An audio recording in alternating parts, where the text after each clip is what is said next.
আমাদের সমাজের অনেক অজ্ঞ মূর্খ লোকদেরকে বলতে শোনা যায় যে হানাফি মাযহাবের নাকি দলিল নেই, হানাফি মাযহাবের পক্ষে নাকি সহি হাদিস নেই। কিন্তু সেই অজ্ঞ লোকেরা জানে না যে হানাফি মাযহাবের অনেক মাসআলায় দলিল রয়েছে স্বয়ং কোরআন থেকে। হাদিস তো আছেই, স্বয়ং কোরআন থেকে হানাফি মাযহাবের পক্ষে দলিল রয়েছে। সেগুলোর মধ্য থেকে একটি মাসআলা হচ্ছে, যেটি নিয়ে আজকে আমরা আলোচনা করব, সেটি হলো মুক্তাদির ইমামের পেছনে সূরাতুল ফাতিহা পড়তে হবে কি না। আমাদের মাযহাব হলো মুক্তাদি ইমামের পেছনে সূরাতুল ফাতিহা পড়বে না। এর সপক্ষে শুধু হাদিস নয়, বরং কোরআন থেকেও দলিল রয়েছে। তার আগে একটু সংক্ষেপে আলোচনা করে নেই এই আলোচনার প্রেক্ষাপট কী, কেন আজকে আমরা এই মাসআলা নিয়ে আলোচনা করলাম। আমাদের সমাজের তথাকথিত লামাযহাবীদেরকে দেখা যায় আসলে তারা তো লামাযহাবী নয়, বরং তারাও একটি মাযহাব মানেন, কিন্তু সেটি হচ্ছে একটি বর্ণচোরা মাযহাব। আমরা মানি ইমাম আবু হানিফা, শাফিঈ, মালিক, আহমদের মতো এ ধরনের বড় ব্যক্তিত্ব এবং ইমামদের মাযহাব, আর তারা মানে ব্রাদার রাহুলের মতো মূর্খ ব্যক্তির মাযহাব।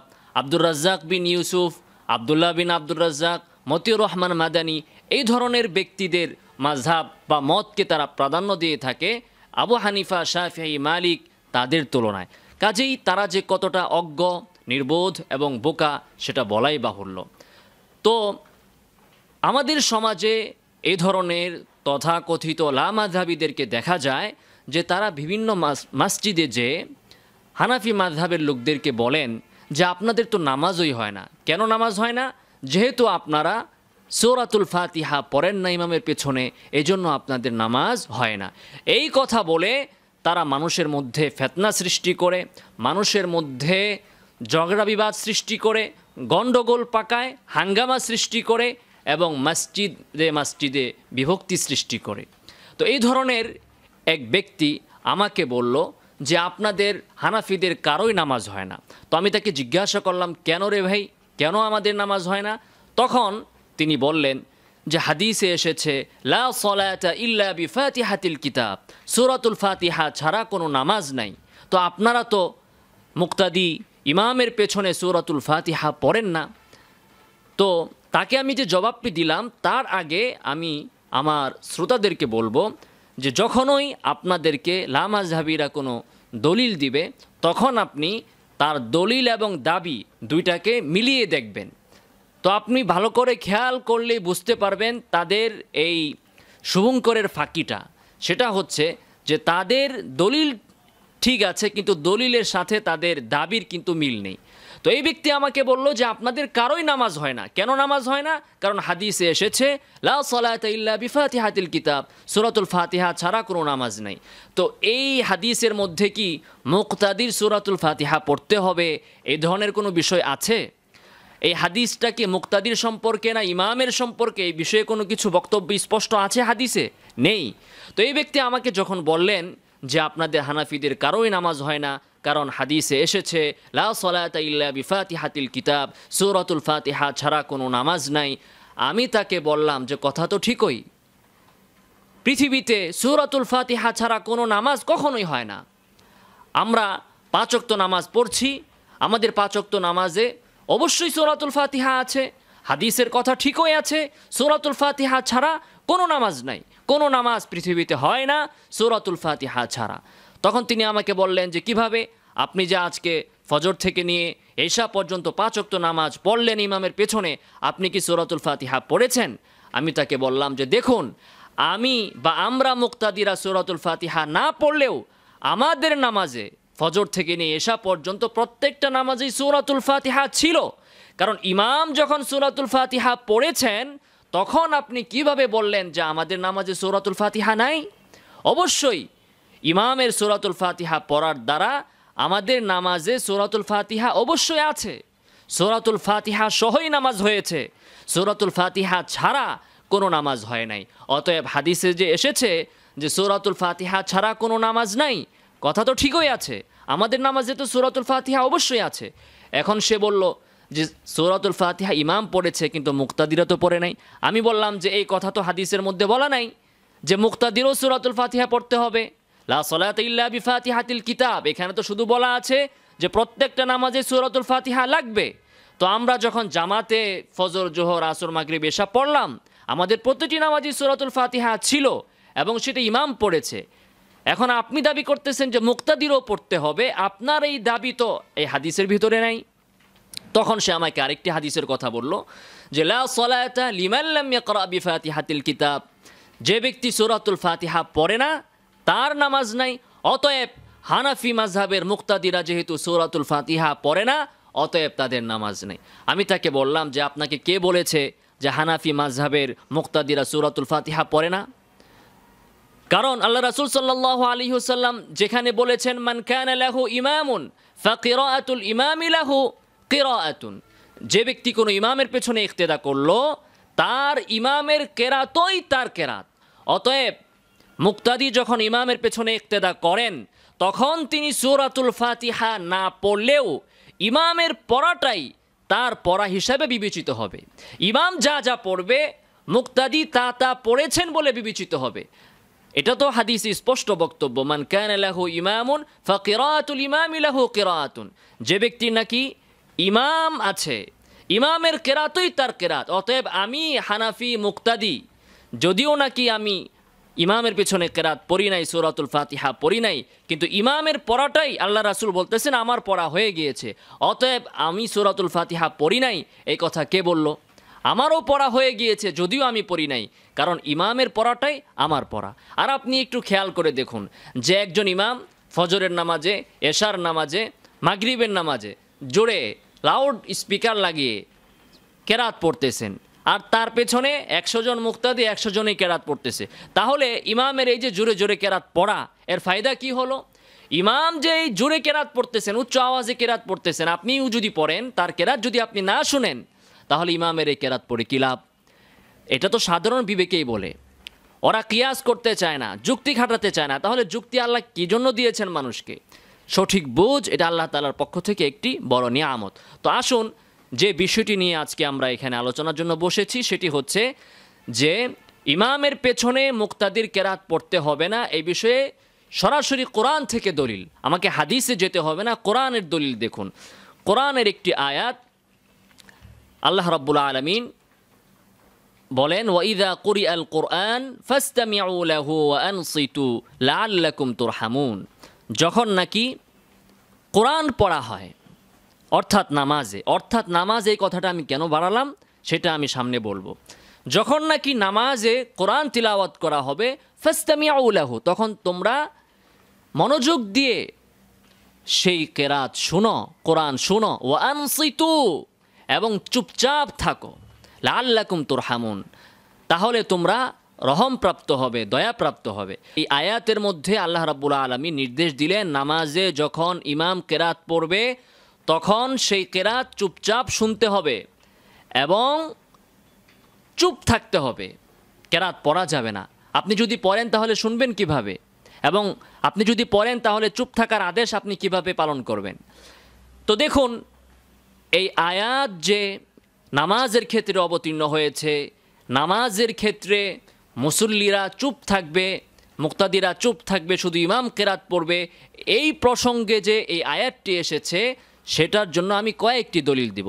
সাহাবায়ে কেরামের তাফসীর, শানে নুজুল, এই আয়াত নাজিলের প্রেক্ষাপট এবং উম্মতের ইজমা, এর মাধ্যমে আমি প্রমাণ করব যে এই আয়াতটি নামাজের ক্ষেত্রে অবতীর্ণ, অর্থাৎ নামাজের ক্ষেত্রে আল্লাহ তাআলা ইমামের পেছনে মুক্তাদিরকে চুপ থাকতে বলেছেন এবং মনোযোগ দিয়ে কেরাত শুনতে বলেছেন। তো আসুন, প্রথমেই আমরা সাহাবায়ে কেরামের তাফসীর দেখি।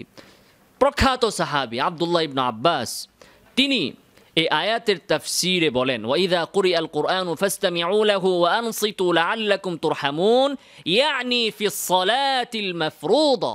ইবনে আব্বাস বলেন যে এই আয়াতটি ফরজ নামাজের ক্ষেত্রে, ফরজ সালাতের ক্ষেত্রে অবতীর্ণ হয়েছে। এর জন্য আপনি দেখুন তাফসীরে তবারি 9 নম্বর খণ্ড 103 পৃষ্ঠা, এবং এর জন্য আপনি আরও দেখতে পারেন তাফসীরে ইবনে কাসির 2 নম্বর খণ্ড 28 পৃষ্ঠা। অনুরূপভাবে এই তাফসির এসেছে আরেকজন প্রখ্যাত সাহাবী আব্দুল্লাহ ইবনে মাসউদ থেকে। ইবনে মাসউদ বলেন, এটা তাফসিরে তবারিতে এসেছে, ইবনে মাসউদ রাদিয়াল্লাহু তাআলা আনহু নামাজ পড়লেন। কিছু মানুষকে তিনি ইমামের সাথে কিরাত পড়তে শুনলেন।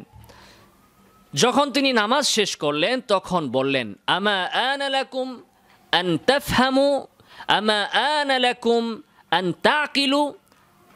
আশ্চর্য কথা, তোমরা কি এখনও বুঝবে না? এখনও কি তোমাদের উপলব্ধি করার সময় হয়নি? ওয়াইদা কুরিআল কুরআন ফাসতামিউ লাহু ওয়া আনসিতু। যখন কোরআন তিলাওয়াত করা হয় তখন চুপ থাকো এবং মনোযোগ দিয়ে শোনো। কামা আমারাকুমুল্লাহ, যেভাবে আল্লাহ তাআলা তোমাদেরকে আদেশ করেছেন। তো এখানে আমরা দুইজন সাহাবী ইবনু আব্বাস এবং ইবনু মাসউদ ওনাদের ব্যাখ্যার মাধ্যমে এটা স্পষ্টভাবে বুঝতে পারলাম যে আয়াতটা নামাজের ব্যাপারে অবতীর্ণ হয়েছে, নামাজ প্রসঙ্গে অবতীর্ণ হয়েছে, ইমামের পেছনে কেরাত না পড়া প্রসঙ্গে অবতীর্ণ হয়েছে। ইবনু মাসউদের এই বক্তব্যটিও আপনি পাবেন তাফসির তবারিতে 9 নম্বর খণ্ড 103 পৃষ্ঠা।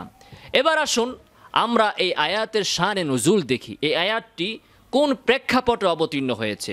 নিশ্চয়ই এই আয়াত নাজিলের প্রেক্ষাপট সাহাবী তাবিঈনরা আমাদের থেকে বেশি বুঝেন। যায়েদ ইবনে আসলাম এবং আবুল আলিয়া তারা দুজন বলেন, কানু ইয়াকরাউনা খালফাল ইমাম, যে সাহাবায়ে কেরাম শুরুর যুগে ইমামের পেছনে কিরাত পড়তেন। ফানাজালাত, তখন নাজিল হলো, ওয়াইদা কুরিআল কুরআনু ফাসতামিউ লাহু ওয়া আনসিতু লাআল্লাকুম তুরহামুন। এবার আসুন আমরা দেখি যে ওলামায়ে কেরাম এই আয়াতের ব্যাপারে কি বলেছেন। ওলামায়ে কেরামের ইজমা দেখি। ছোটোখাটো কোনো আলেম না, আহমদ ইবনে হাম্বল যিনি একজন বড় মুহাদ্দিস, প্রখ্যাত মুহাদ্দিস, সেটা বলার অপেক্ষা রাখে না, তিনি বলতেছেন, আজমাআন নাস আলা আন্না হাযিহিল আয়া ফিস সালাহ। আহমদ ইবনে হাম্বল বলেন, সমস্ত উলামাগণ এই ব্যাপারে একমত যে এই আয়াত নামাজের ব্যাপারে অবতীর্ণ হয়েছে। দেখুন আপনি মাসাইলু আহমদ লি আবি দাউদ 48 পৃষ্ঠা। এই তো গেল ইমাম আহমদের বক্তব্য। আরেকজন প্রখ্যাত মুহাদ্দিস, প্রখ্যাত আলিম, মালিকি মাযহাবের ইমাম ইবনু আব্দুল বার, তিনিও এই আয়াতের ব্যাপারে বলেন, ফি কওলিল্লাহি আযজা ওয়া জাল ওয়া ইযা কুরিআল কুরআনু ফাসতামিউ লাহু ওয়া আনসিতু মা ইজমা'i আহলিল ইলমি আন্না মুরাদাল্লাহি মিন যালিকা ফিস সালাওয়াতিল মাকতুবা। এই আয়াত দ্বারা আল্লাহর উদ্দেশ্য হচ্ছে ফরজ নামাজের ক্ষেত্রে মুসল্লিরা চুপ থাকবে এবং মনোযোগ দিয়ে কেরাত শুনবে।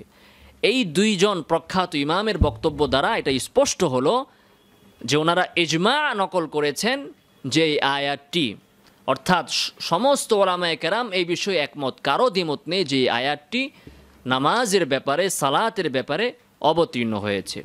এবার আসুন আমাদের ওই সকল ভাইরা যে দলিলটি দেন, লা সালাতা লিমান লাম ইয়াকরা বিফাতিহাতিল কিতাব, এই হাদিসের ব্যাপারে ইমামগণ কি বলেছেন? ইমাম আহমদ ইবনে হাম্বল তিনি বলতেছেন, যিনি একজন প্রখ্যাত মুহাদ্দিস, তিনি বলেন, মানা কওলিন নবী সাল্লাল্লাহু আলাইহি ওয়াসাল্লাম লা সালাতা লিমান লাম ইয়াকরা বিফাতিহাতিল কিতাব ইযা কানা ওয়াহদা, যে সূরাতুল ফাতিহা যে পড়বে না তার নামাজ হবে না। এই হাদিসটির সম্পর্ক হচ্ছে যখন নামাজি ব্যক্তি একা থাকবে, যখন নামাজি একাই কি নামাজ পড়বে তখন এই হাদিস, কিন্তু যখন নামাজি ইমামের পেছনে মুক্তাদি হিসাবে নামাজ আদায় করবে তখন এই হাদিস প্রযোজ্য নয়। ইমাম আহমদ রাহিমাহুল্লাহর এই বক্তব্যটি ইমাম তিরমিজি রাহিমাহুল্লাহ তার সুনান গ্রন্থে নকল করেছেন, সেখান থেকে আপনি দেখে নিতে পারেন। এছাড়াও ইমাম আহমদ রাহিমাহুল্লাহ এই বিষয়ে কত কড়া কথা বলেছেন আপনি দেখুন। ইমাম আহমদ রাহিমাহুল্লাহ বলেন, মা সামি'না আহাদান মিন আহলিল ইসলাম ইয়াকুলু ইন্নাল ইমাম ইযা জাহারা বিল কিরাআতি লা তুজজিউ সালাতু মান খালফাহু ইযা লাম ইয়াকরা। তিনি বলেন, যখন ইমাম উচ্চ স্বরে কেরাত পড়ে তখন তার পেছনে মুক্তাদি যদি কেরাত না পড়ে তবে মুক্তাদির নামাজ হবে না, এমন কথা আহলে ইসলামের কাউকে আমরা বলতে শুনিনি। ইমাম আহমদ বলতেছেন যে আমরা কাউকে এমনটা বলতে শুনি নাই যে ইমাম যখন জোরে কেরাত পড়বে তখন মুক্তাদিরা কেরাত না পড়লে তার নামাজ হবে না, এই কথা আমরা কাউকে বলতে শুনি নাই। রাসূলুল্লাহ সাল্লাল্লাহু আলাইহি ওয়াসাল্লাম, তার সাহাবীগণ ও তাবিঈগণ, মদিনাবাসীদের মধ্যে ইমাম মালিক, ইরাকবাসীদের মধ্যে সুফিয়ান সাউরি, শামবাসীদের মধ্যে ইমাম আউজাঈ ও মিশরবাসীদের মধ্যে লাইস ইবনু সাদ, এদের কেউই কথা বলেননি যে ইমাম যখন কোরআন পড়বে তখন পেছনে মুক্তাদি যদি না পড়ে তাহলে তার নামাজ বাতিল হয়ে যাবে। ইমাম আহমদ রাহিমাহুল্লাহর এই বক্তব্য ইবনু কুদামা রাহিমাহুল্লাহ তার আল মুগনি গ্রন্থে উল্লেখ করেছেন, 1 নম্বর খণ্ড 330 পৃষ্ঠা। তাহলে কোরআনের এই আয়াত এটা স্পষ্ট দলিল দিচ্ছে যে মুক্তাদি যখন ইমামের পেছনে থাকবে, বিশেষত যখন নাকি ইমাম জোরে কেরাত আদায় করবে, তখন তার পেছনে সূরাতুল ফাতিহা বা অন্য কোনো কেরাত পড়া যাবে না, পড়তে হবে না। অতএব আল্লাহ রাব্বুল আলামিন আমাদেরকে এই ধরনের বিভ্রান্তির মধ্যে না পড়ে সহিহ দ্বীন বুঝার তৌফিক দান করুন। আমিন ওয়া আখিরু দাওয়ানা আলহামদুলিল্লাহি রাব্বিল আলামিন।